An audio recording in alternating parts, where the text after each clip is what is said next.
섬기는 자가 되어야 하리라 라는 말씀으로 함께 은혜 받기를 원합니다. 오늘 함께 읽은 본문의 주제는 뭐예요? 아주 간단합니다. 섬기는 사람이 되라, 이런 말이겠지요. 그런데 이게 말처럼 쉽지가 않은 것이 문제입니다. 예수님의 말씀처럼 우리는 모든 사람의 맨 뒷줄에 서서 섬기는 자가 되기는 쉽지가 않습니다. 그렇게 살아야겠다고 결단도 해보지만 그를 실천하는 사람은 많지 않은 거지요. 사람은요, 누구나 아주 본능적으로 사람은 누구나 본능적으로 자기를 높이는 방식으로 자기 존재를 드러내려고 하는 거예요. 쉽게 말해서 좀 더 높아져야 한다는 거예요. 높아져야만, 맨 앞에 서야만 다른 사람들에게 주목을 받을 수 있다는 얘기 아닙니까? 그래서 그렇게 치열하게 사는지도 모르겠어요. 자신의 능력이 모자라서 포기할 뿐이지 기회만 주어진다면 자기 능력에 상관없이 수단과 방법을 가리지 않고 높은 자리에 오르려고 합니다. 높은 자리에 올라가야 대우도 좋아지고요, 돈도 많이 벌고 삶도 더 여유로워지고 사람들의 평판도 좋아지기 때문에 그런 건 아니겠어요? 만약에 높은 자리에 오르면, 높은 장관의 자리에 오르면 월급도 줄어들고 섬기는 일만 더 많아진다면 누가 거기 오르려고 그러겠어요? 근데 현실은 그렇지 않다는 거죠. 섬김을 받으려는 것은 그 사람의 인격과 학식이 어떠하느냐에 관계없습니다. 능력의 차이나 빈부격차와도 상관이 없지요. 다 원하는 바예요. 쉽게 말해서 인간의 본성이라고 할 만합니다. 성경은 이 본성을 원죄라고 말해요. 아담과 하와가 저지른 최초의 범죄도 실상은 어떤 거예요? 하나님처럼 높아지려는 거예요. 하나님처럼 되려고 한 겁니다. 그래서 더 많은 사람들에게 섬김받고 군림하고 싶다는 건 아니겠어요? 이러한 욕망을 이기지 못했기에 뱀의 유혹에 그렇게 속절없이 무너지고 만 거예요. 기독교 성인이요 또 신학의 대가인 어거스틴은 이 죄의 본질을 휘브리스, 즉 교만, 자기애, 이런 것이라고 말하고 있습니다. 신앙생활을 오래 한 사람이라고 다르지 않은 것 같아요. 오늘 설교는 그래서 힘든 주제입니다. 다시 진지해질 수밖에 없었어요. 간단하게 섬기는 사람이 됩시다 라고 선포하고 끝낼 일이 아닙니다. 말씀을 통해 어떻게 인간의 본성을 극복하고, 인간은 높아짐으로 자기를 드러내려는 본성이 있다고 그랬잖아요. 이 본성을 극복하고 섬기는 사람이 될 수 있을지를 우리가 진지하게 고민하는 자리가 되기를 소망합니다. 이제 이러한 결론이 나오게 된 사건의 전말을 한번 들여다봐야겠습니다. 예루살렘을 향하여 여행 중인 예수님 일행은 가버나움에 도착하셨습니다. 가버나움은 이 갈릴리에 있는 아주 큰 도시예요. 그런데 예수님은 3년간 활동하셨던 갈릴리 땅을 지나시면서 가능하면 사람들의 시선을 피하려 하십니다. 오늘 함께 읽은 30절은 이렇게 시작하잖아요. 예수님께서 갈릴리 가운데로 가실새 아무에게도 알리고자 아니하셨다. 이렇게 시작합니다. 그 이유를 31절에서 이렇게 밝히고 있습니다. 예루살렘 여행의 중심 메시지가 있다고 그랬죠. 예수님의 3번의 순환 예고라고 그랬어요. 31절은 이 순환 예고를 중심으로 한 말씀이에요. 예수님께서 갈릴리를 지나가시는데 많은 사람에게 알리지 않고 숨기려 하셨다는 거예요. 그 이유를 31절에 이렇게 말합니다. 우리 함께 31절의 말씀을 다시 한번 읽어볼까요? 이는 제자들을 가르치시며 또 인자가 사람들의 손에 넘겨져 죽임을 당하고 죽은 지 3일 만에 살아나리라는 것을 말씀하셨기 때문이라. 아멘. 이 말씀을 비밀스럽게 전하기 위해서 그랬다는 거 아니겠어요? 예수님에 대한 맹목적인 열광과 또 적대감이 공존하는 땅이 갈릴리예요. 그곳 사람들이 예수님이 지금 제자들과 무리들을 이끌고 예루살렘으로 간다고 하면 그래요, 좀 일대 소동이 벌어질 염려도 있기 때문에 그걸 걱정하셨는지도 모르겠네요. 그리고 한편으로 예수님께서 제자들을 얼마나 신뢰하셨는지를 짐작할 수 있어요. 3년간 예수님을 따라다닌 제자들이라면, 그리고 예수님을 통하여 경험하고 배우고 본 바가 있으니 제자들은 기꺼이 예수의 길을, 자신의 길을 이해하고 그 길에 동참할 것이라는 믿음이 있었기 때문이지요. 더군다나 예수님의 순환예고는 처음이 아니잖아요. 두 번째예요. 갈릴리 빌립보 가이사랴에서 처음 순환예고를 하셨을 때 한바탕 소동이 벌어졌잖아요. 베드로를 향하여 사탄아 물러가라라고 크게 호통을 치셨어요. 제자들에게 엄하게 경고하시고 어떻게 너희가 나를 따라야 하는지를 분명히 가르쳐 주셨지요. 이젠 예수님의 길을 깨달을 만도 합니다. 그러나 예수님의 기대와 달리 제자들의 모습은 어때요? 한심스럽습니다. 씁쓸한 헛웃음만 나옵니다. 본문 32절에 이렇게 기록되어 있습니다. 그러나 제자들은 이 말씀을 깨닫지 못하고 묻기도 두려워하였다.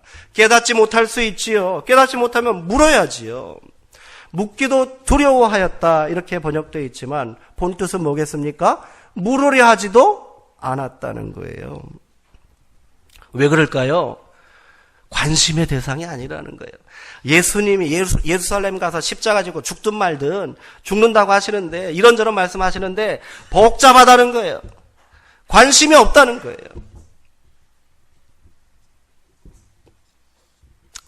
빌립보 가이사랴에서 그렇게 호된 꾸지람을 듣고도 깨닫지 못한 겁니다.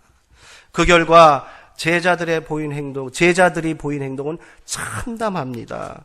예수님은 자신의 죽음을 비장하게 말씀하시고 그 길을 통해 이루어야 할 사명을 분명하게 제자들에게 가르쳐 주셨는데 제자들은 관심이 없습니다. 그래서 그들은 길에서 쟁론하였답니다. 크게 다투었다는 거예요. 그들은 싸움을 벌였습니다. 이 부끄러운 싸움판에 예수님도 계셨습니다. 예수님은 서로 민망하게 싸움질하고 있는 제자들을 앞서 가셨겠지요. 묵묵히 걸어가셨어요. 그리고 한 집에 들어가셔서 조용히 제자들에게 묻습니다. 너희들이 길에서 서로 토론한 얘기가 뭐니? 하고 예수님께 물으셨어요. 그러나 제자들은 말이 없습니다. 자기들의 입으로 자기들이 싸운 얘기를 예수님에게 전하지 못합니다. 그들은 잠잠하였습니다. 왜 그렇습니까? 성경은 그 이유를 그들이 서로 길에서 누가 크냐고 다투었기 때문이다. 이렇게 전하고 있습니다. 고발하고 있는 거예요. 예수님은 지금 십자가의 죽음을 앞두고 비장하게 선포하시는데 제자들은 관심이 없어요. 싸우고 있는 거예요. 제자들의 싸움이 서로의 믿음의 크기를 견주는 것일 수도 있습니다. 자신의 능력을 과장해서 서로 잘났다고 다투었을지도 모를 일이지요. 아니면 누가 더 예수님의 총애를 받고 누가 더 예수님에게 충성했는지를 두고 다투었을지도 모를 일입니다. 그러나 모두 잘못된 행동입니다. 자신들의 부끄러운 모습을 비로소 돌아보게 된 제자들은 그래서 말이 없었습니다. 예수님은 아마도 깊은 한숨을 내셨을지도 모르겠습니다. 그러나 첫 번째 순환예고 후에 베드로에게 하신 것처럼 그렇게 분노하지는 않으셨어요. 예수님은 조용히 제자들을 불러 말씀하십니다. 오늘 중심 메시지입니다. 누구든지 첫째가 되고자 하면 무사람의 끝이 되며 무사람을 섬기는 자가 되어야 하리라. 아멘. 어찌 보면 특별할 것도 없는 말씀입니다. 당시 유명한 유대교 선생들도 이런 말을 했을 거예요. 헬라의 철학자들도 그렇게 가르칩니다. 요즘도 이거 당연한 얘기예요. 전혀 새로운 가르침이 아니란 말입니다. 그러나 예수님의 가르침은 여기서 끝나는 것이 아닙니다. 예수님은 어린아이 하나를 데려다가 제자들 가운데 세우셨습니다. 그리고 이렇게 말씀하셨습니다. 누구든지 내 이름으로 이런 어린아이 하나를 영접하면 곧 나를 영접함이고 누구든지 나를 영접하면 나를 영접함이 아니요 나를 보내신 이를 영접하는 것이다. 이 또한 특별한 것이 없다고 생각할 수 있으나 전혀 그렇지 않습니다. 예수님 당시 어린아이들은 온전한 인격체로 대우받지 못했습니다. 심지어 영혼이 없는 존재이니까 매질해서 짐승처럼 길들여야 한다고 생각했어요. 여자도 그랬고요. 노예도 그랬습니다. 겸손하게 섬기는 자세로 살아가야 한다고 말할 수 있으나 어린아이를 영접하라고 말하기는 어렵습니다. 이런 말씀은 마치 원수까지도 사랑하라는 말씀처럼 당대 규범으로 받아들이기는 참으로 어려운 것입니다. 더 심각한 것은요, 예수님의 말씀을 따라가다 보면 결국 이 어린아이를 영접하는 것이 누구를 영접하는 거예요? 하나님을 영접하는 것이라는 말이 됩니다. 이는 신성모독이라는 오해를 받을 만한 위험한 발언이에요. 예수님께서 말씀하시는 섬기는 자가 되라는 가르침은 그래서 당대는 물론이고 요즘도 파격적인 말씀이 아닐 수 없습니다. 여기서 영접한다는 말은 받아들인다는 거예요. 영어 성경은 이거는 웰컴, 환영한다 이런 뜻으로 번역했습니다. 누군가를 영접하려면 먼저 어떻게 됩니까? 그 사람에 대한 존경심이 있어야 됩니다. 소중하고 귀한 분을 모시는 거니까 뭐라고 하는 거예요? 영접이라고 말하는 거잖아요.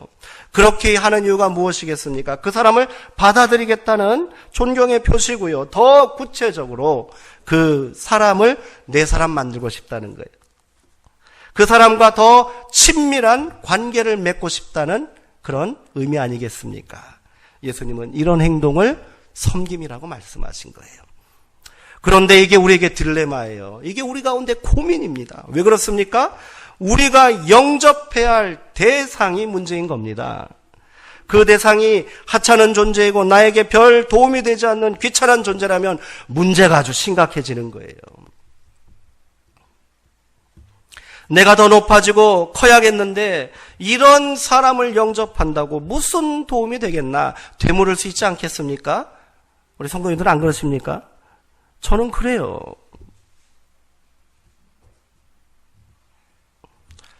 그래서인지 예수님은 모두를 영접하라고 말씀하지 아니하시고 여기 있는 어린아이 한 명이라도 영접해봐라 이렇게 말씀하신 거예요. 그래야 우리가 하나님을 영접하고 깊은 관계를 맺을 수 있다라고 말씀하십니다. 누구든지 그 어떤 사람에게라도 한 명에게라도 그렇게 해보라는 말씀입니다. 그래야 하나님을 만나고 하나님을 경험할 수 있다는 거예요. 우리가 그토록 오랫동안 신앙생활을 해왔는데 하나님을 만나는 것도 없고 하나님의 만남에 대한 경험이 없는 거예요. 그렇게 기도하고 그렇게 봉사하고 그렇게 설교 들었는데 우리 가운데 하나님을 만나는 경험이 없고 하나님 경험이 없다면 문제는 여기서부터 시작되는지 모르겠어요. 그렇다면 우리는 어떻게 섬기는 자가 되고 지극히 전하고 작은 자 하나라도 영접하며 살 수 있을까요? 여전히 쉽지 않은 문제입니다. 설교를 시작하면서 우리가 간단하게 섬기는 사람이 됩시다라고 선포하고 끝내지 말자고 그랬어요. 어떻게 우리가 인간의 본성을 극복하고 섬기는 사람이 될 수 있는지를 깊이 고민해 보자고 제가 호기 어린 장담을 했는데 결론에 이르고 보니 저 역시 막막하기만 합니다. 네. 제 자신도 이를 행할 자신이 없기 때문이에요. 기독교인의 삶은 신앙의 요구와 인간적인 한계 사이에서 신앙의 요구와 인간적인 한계 사이에서 끊임없이 긴장하고 갈등하고 있습니다. 신실하게 신앙생활을 하려는 사람도 인간적인 한계에 부딪히면 흔들리고요, 힘들어지고 넘어지잖아요. 차라리 신앙이 없다면 그냥 막 나가는 식으로 살아도 되겠지만 기독교인이기에 그리하지도 못해 답답할 때가 있지 않으십니까? 이런 사정을 예수님은 모르셨을까요? 예수님은 이런 사정 모르고 무조건 순종해! 섬겨봐! 이러신 것일까요? 저는 그렇지 않다고 생각합니다. 그러면 그거 힘드니까 최소한 니네 고민 좀 하고 살아. 이런 의미로 이 교훈 주셨겠습니까? 그도 아닐 거예요. 예수님은 그런 식으로 제자들을 닥달하시고 우리를 닥달하지는 않으실 겁니다. 사람들과의 관계는요, 서로 상대적이기 때문에 혼자 고민하고 나 혼자 노력한다고 해결되는 문제가 아니지요. 네. 사실 예수님도 모든 사람하고 모든 사람들과 원만하게 좋은 관계를 맺으며 살지도 못하셨어요. 그 증거가 뭐예요? 예수님이 십자가에 처형당했다는 것은 이를 주도한 자들과 관계가 안 좋은 거예요. 안 좋은 정도가 아니죠. 그들은 예수님만 생각하면 어떻게 해요? 죽이고 싶은 생각만 들었으니. 근데 예수님은 그들과 좋은 관계를 맺으려고 노력하지도 않으셨다는 말입니다. 따라서 저는 예수님이 제자들에게 모든 사람들과 무조건 좋은 관계를 맺어야 한다는 뜻으로 이런 말씀을 주셨다고 생각하지는 않습니다. 섬기고 영접한다는 말은 결국 관계를 맺는 것입니다. 그 관계는 단순히 친절하고 우호적인 관계를 말하는 것은 아닐 거예요. 저는 그것을 생명관계라고 말하고 싶습니다. 너희가 하나님과의 생명의 관계를 유지하고 그 생명 가운데 살기를 원하느냐?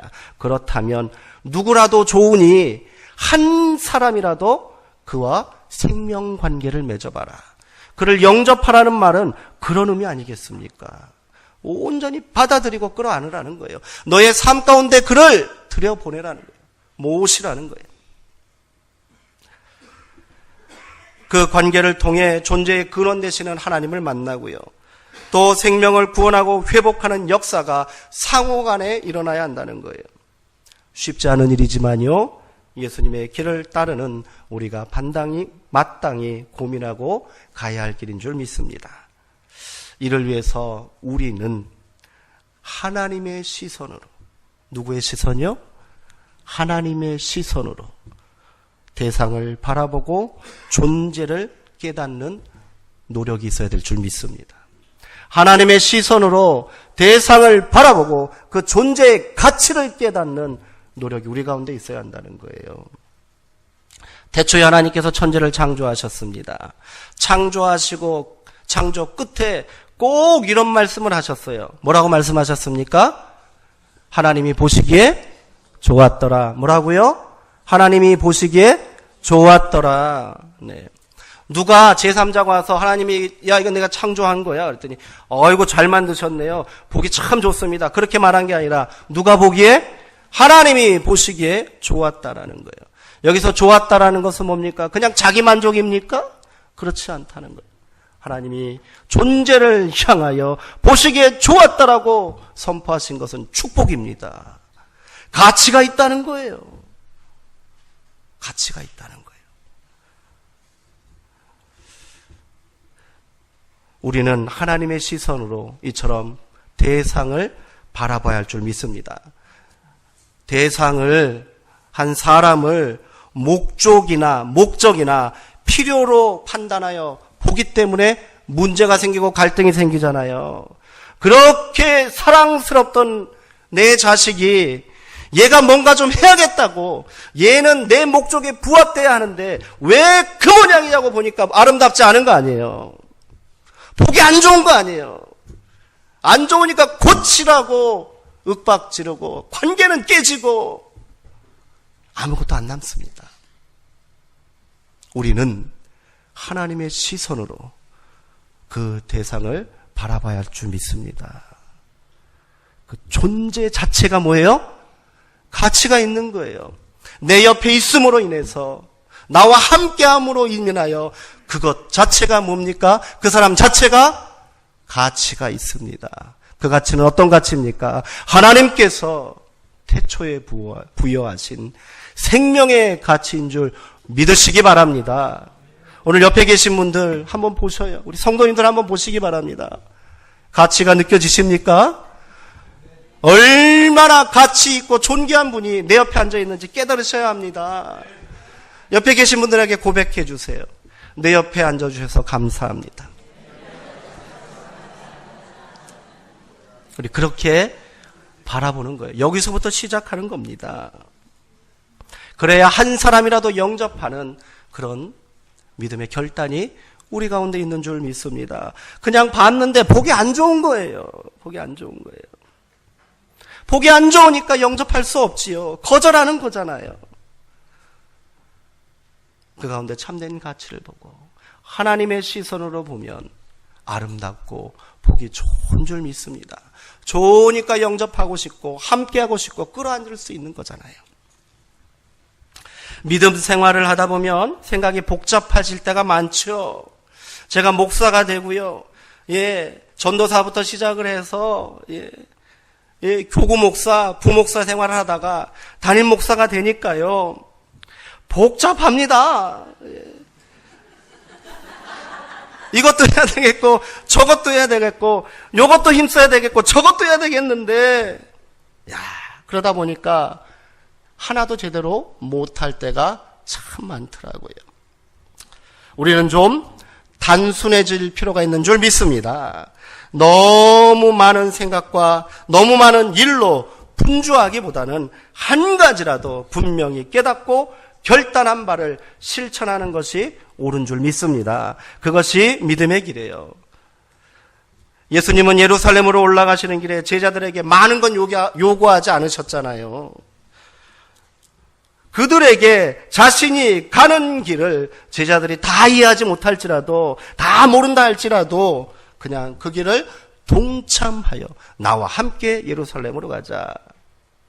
예루살렘에 올라가고 예루살렘에 같이 따라간 제자들, 예수님이 십자가에 달렸을 때 어떻게 했어요?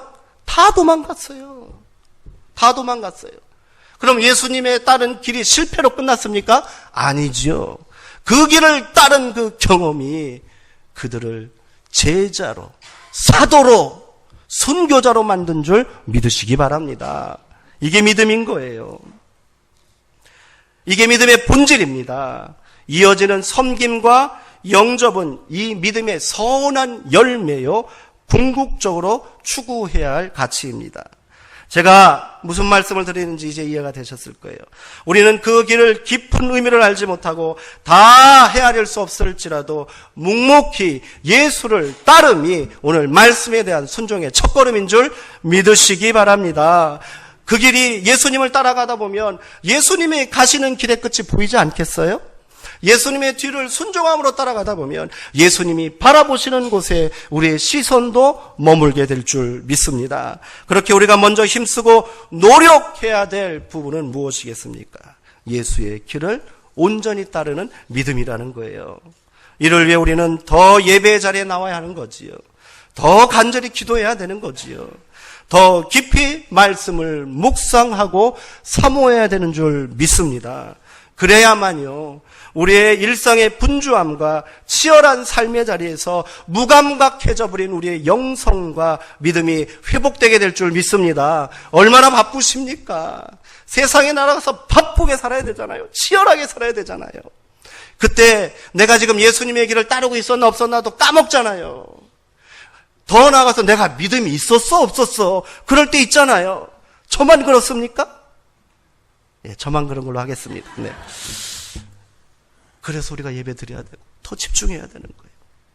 더 사모하셔야 되는 거예요.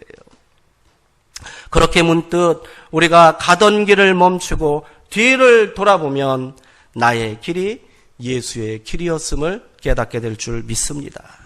그렇게 예수님을 만나고 하나님을 경험하게 되는 겁니다. 그렇게 우리가 믿음의 관계 가운데 섬기는 모습이 드러나고요. 그렇게 아무도 눈여겨보지 않는 작은 인생들도 품고 영접하는 내 자신의 모습을 발견하게 될 줄 믿습니다. 작년입니다. 작년 10월 26일부터 네덜란드 헤이그에 있는 베델 교회가 있어요. 언제부터라고요? 10월 26일부터예요. 이 네덜란드에 있는 이 베델 교회에서 무기한 예배가 시작됐습니다. 무기한이라는 건 뭐냐면요, 1시간도 안 쉬고 계속 예배드립니다. 하루 종일 24시간 예배드립니다. 이렇게 예배를 이어오고 있었어요. 이 예배가 한 달, 두 달, 세 달이 넘어가서 해를 넘겨버렸어요. 이 예배를 위해서 네덜란드 전역에 있는 개신교뿐 아니라 캐톨릭 성직자, 근처에 유럽에 있는 다른 나라의 목회자들도 무려 1000명 이상이 같이 동참했답니다. 그 예배에 참여한 성도들의 수는 얼마겠어요? 수를 셀 수도 없어요. 혼자 어떻게 24시간 다 채우겠어요? 계속해서 하고 이 예배가 끊어지지 않습니다. 이들이 이렇게 예배드린 이유가 궁금하지 않으십니까? 왜 예배드렸을 것 같으세요? 이 예배는 오직 한 가족을 위한 예배였습니다. 한 가족을 위한 예배였어요. 이 가족은요, 반정부 활동을 벌이다 신변의 위협을 느끼고 네덜란드로 망명 신청한 아르메니아인 탐나제안이라는 남자의 가족이었어요. 여러 번 망명 신청을 했는데 거절당했어요. 결국은 추방 명령이 떨어졌습니다. 이 사람이 본국으로 돌아가면 이 사람은 처형이에요. 목숨을 유지할 수 없습니다. 그래서 그가 교회로 들어온 거예요. 교회로 들어와서 도움을 요청했습니다. 교회는 이들을 지키기 위해서 무기한 예배를 시작했답니다. 교회가 이렇게 할 수 있었던 이유도 되게 재밌습니다. 네덜란드에 법이 하나 있는데요, 중세 이후로 계속 이어져온 법이래요. 예배 중에는 경찰을 비롯한 어떠한 공권력도 군대도 교회 안으로 들어올 수가 없다는 법이에요. 그러니 이 사람들을 지키기 위해서는 어떻게, 교회가 할 수 있는 행동은 뭐예요? 단순하게 생각하는 거예요. 예배 드리자. 이 예배가 얼마나 지속된지 아십니까? 무려 96일이 지속됐습니다. 시간만 따져도 2327시간입니다.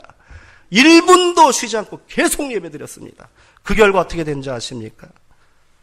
지난 1월 30일에 네덜란드 정부는 이들의 재심을 허락했습니다. 추방을 취소한 거예요. 이 한 사람의 가족뿐이 아니에요. 700명의 가족들도 함께 재심의 대상이 되었답니다. 놀라운 일이 아닙니까? 교회는 따지고 묻지 않았어요. 야, 이 사람들 우리가 보호해주고 지키면 우리 가운데 무슨 유익이 있을까? 낯선 이방인 아니야? 난민 아니야? 그거 따지면 예배 못 드리잖아요. 지난해 우리나라에도 제주도에 수백 명의 예멘 난민 들어오신 거 아시죠? 예. 500명이 넘어요. 그들이 왜 제주도까지 왔느냐고, 그 아프리카 예멘에서 물어보니까 재밌습니다. 그곳에서도 한류 열풍이 대단한데 한국 드라마를 봤는데 한국 사람은 다 친절하더래. 그래서 한국 가면 좋겠다 그래서 동남아로 왔다가 한국을 온 거예요, 경유해서. 그런데 우리 사회 어떻게 했습니까? 그들은 내전을 피해 한국 땅에 왔습니다. 돌아가면 죽어요. 그런데 이 일로 일대 대혼란이 일어나지 않았습니까? 격렬한 찬반 논쟁이 벌어졌고요. 이들을 추방해야 된다는 목소리가 높아졌습니다. 저는 이를 반대하는 사람들의 목소리, 그것도 지극히 당연한 목소리라고 생각합니다. 저도 그렇게 생각했어요. 야, 그 사람들 500명이나 들어오는데 그거 어떻게 해? 대충 해서 내보내야지. 이런 생각을 저도 하고 있었습니다. 그런데 네덜란드 헤이그의 베델교회의 이야기를 듣고 부끄러워서 잠이 안 왔습니다. 네덜란드 교회는 하는데 왜 우리는 못하는 겁니까?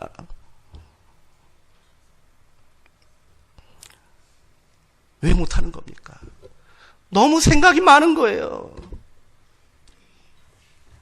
교회는 그래야지 않아야 되는 줄 믿습니다. 성도는 그렇게 하지 않는 거예요. 그게 예수님의 길을 따르는 제자의 길입니다. 만약에 이 예멘 난민들을 어떻게 할까요? 우리가 예수님에게 물어본다면 예수님 뭐라고 대답하실 것 같으세요? 쫓아내라 그러실까요? 저는 그런 예수님 안 믿습니다.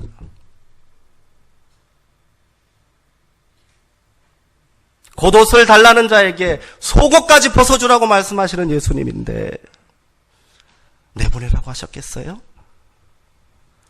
우리가 예수의 길을 따른다는 것, 그것이 믿음의 시작이라고 그랬잖아요. 어렵게 생각하지 마세요. 예수님의 시선으로 우리가 그 사람을 보는 거예요. 예수님의 마음으로 그를 바라보는 겁니다. 그렇게 우리 안에 예수로 채워지고 예수의 생각과 예수의 마음이 나의 생각과 나의 뜻이 될 때 우리는 마침내 믿음의 길에 서게 될 것이고 그 믿음으로 인하여 우리 가운데 자연스럽게 섬김의 모습이 나타나고 영접의 역사가 일어날 줄 믿습니다. 쉽게 생각하세요. 계속해서 내 머리를 떠나지 않는 사람이 있지 않습니까? 우연히 만난 사람에게 자꾸 눈길이 갑니다. 어떻게 하시겠어요? 그 사람을 누구로 보시면 돼요? 예수님으로 보면 돼요. 예수님 오늘 말씀 가운데 뭐라 하십니까? 그 어린아이, 그 하찮은 사람, 그 존재 하나를 너희가 영접하면 누구를 영접하는 거라고요? 예수님을 영접하고 마침내 하나님을 영접하는 것이다. 하나님의 경험, 하나님을 경험하는 영적인 성장이 우리 가운데 있기를 소망하지 않으십니까? 그러면 오늘 우리가 예수의 길을, 그리고 예수님의 마음을, 예수님의 생각과 시선을 우리가 따라가기를 결단하고 그 길에 서야 할 줄 믿습니다. 그렇게 우리 수정동교회 모든 성도님들, 저도 마찬가지입니다. 여전히 부족합니다. 여전히 고민스럽습니다. 여전히 논쟁하기에 바쁩니다. 때로는 우리는 다 내려놓고 아주 단순하게 예수님은 어디 계실까? 예수님은 어떤 편에 서실까를 생각하면서 조금 불편할지라도 다 이해하지 못할지라도 예수의 길, 예수의 편에 서시는 하나님의 자녀들 되시기를 주님의 이름으로 축원합니다. 기도하겠습니다.